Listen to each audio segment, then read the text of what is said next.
नया भजन बा रउआ सबके बीच भेजल जात बा। हमनी के दोनों भाई बैठल बा आज हमनी के यही दोनों भाई के बीच से ही वीडियो के बढ़ावल जाता आगे। भाव लगल बा कैसे कैसे हो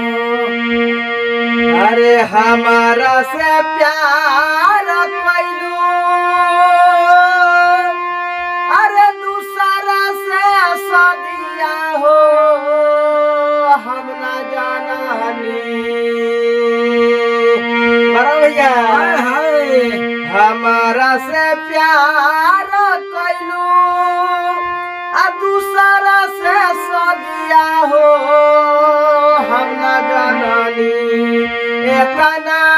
देबू का दर दिया हो हम ना जानानी एतना देबू का दर दिया हो हम ना जानानी एतना देबू का दर दिया हो हम ना जानानी।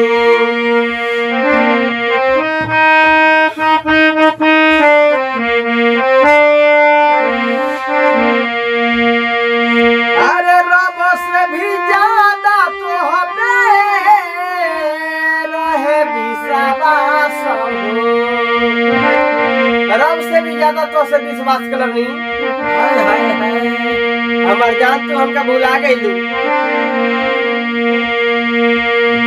हमारे ही नमवा चलत रहे ताहर सास हो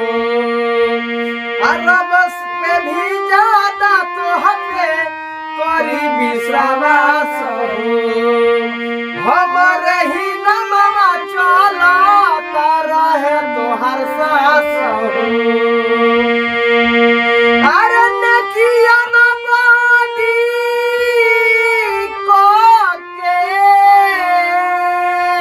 हाय हाय जब हम तोरा लायक ना रही तो हमसे प्रेम काहे कैलू नेकिया न बादी को के लगता हर दिया हो हम ना जानानी एतना देबू का दर दिया हो हम ना जानानी एतना देबू का दर दिया हो हम ना जानानी एतना देबू का दर दिया हो हम ना जानानी।